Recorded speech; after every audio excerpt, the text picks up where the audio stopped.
বাংলাদেশ থেকে আমদানিতে বিধিনিষেধ, স্থল পথের দরজা একদম বন্ধ করে দেওয়া হয়েছে বাংলাদেশের জন্য। আর এই সিদ্ধান্তের পরে একদম চেনা যে পেট্রাপোলের ছবিটা, সেই ছবিটা আমূল বদলে গেছে। তবে শুধুমাত্র কিন্তু পেট্রাপোল নয়, অন্যান্য স্থল বন্দরের ছবিটাও একই।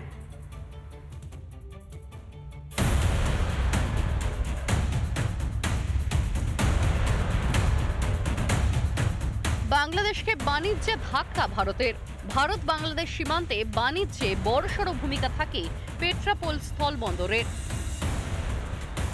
প্রতিদিন গড়ে 250 থেকে 300টি ট্রাক বাংলাদেশ থেকে ভারতে ঢোকে পেট্রাপোল সীমান্ত দিয়ে।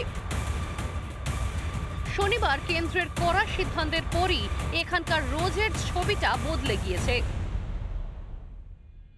7:30 পৌনে 8টা নাগাদ কয়েকটা গাড়ি এসেছিল, তারপরে আর সেভাবে গাড়ি লক্ষ্য করা যাচ্ছে না। আমি পেট্রাপোল বর্ডারের এই স্থলভাগের ছবিটা দেখাচ্ছি। স্থলবন্দরে এখান থেকে আমদানি রপ্তানির সমস্ত প্রক্রিয়া হয়। ব্যবসায়ী রয়েছেন, একটু তাদের সাথে কথা বলবো। বলছি, আজকে কি এখানে গাড়ির সংখ্যা কম? গাড়ির সংখ্যা কম আজকে। অন্যান্য দিন কেমন থাকে? অন্য দিন মোটামুটি থাকে। আজকে তো একদমই নেই। একদমই নেই। তবে এই ধরনের সাবান, এই সাবানগুলো কিন্তু বাংলাদেশ থেকে ভারতের এই বর্ডার এলাকায় মূলত বিক্রি হয় এবং এগুলো আর ভারতের মাটিতে আসবে না, কারণ এইগুলো বাংলাদেশ পাঠাতে পারবে না। ওদের যা মন মানসিকতা তাতে বন্ধ করে দেয়াই ভালো। মানে আপনি বলছেন যা সিদ্ধান্ত নেওয়া হয়েছে সঠিক সিদ্ধান্ত। বাংলাদেশের অর্থনীতির অবস্থা অত্যন্ত খারাপ, মানছেন বাংলাদেশিরাই। তারা বলছেন ভারত সরকারের এই সিদ্ধান্তের পর বাংলাদেশের অর্থনীতি কোন জায়গায় গিয়ে দাঁড়াবে তা কার্যত চিন্তার ভাঁজ ফেলছে সকলের মধ্যে। পেট্রাপোলের পাশাপাশি রাজ্যের অন্যান্য স্থল বন্দর দিয়েও বাংলাদেশ থেকে আমদানিতে নিষেধাজ্ঞা জারি হয়েছে।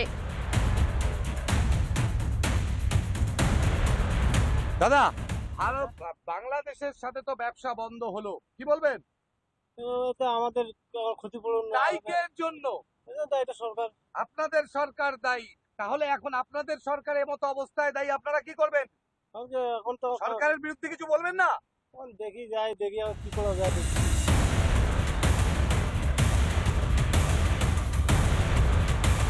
শুধু আমার বলে কথা না, আমি মনে করি আমার ছোট মস্তিষ্কে যে আমাদের দেশের জন্য এটা বিরাট একটা ধাক্কা। বাংলাদেশ সীমান্ত ফুলবাড়িতে কিছু বাংলাদেশি চালক, লরি চালকদের সাথে আমরা কথা বলেছিলাম। তাদের যেটা বক্তব্য, আগে ভালো ছিলাম, ডক্টর ইউনিস আসার পর থেকেই বাংলাদেশের সাধারণ মানুষ কিংবা গরিব মানুষ তারা ভালো নেই।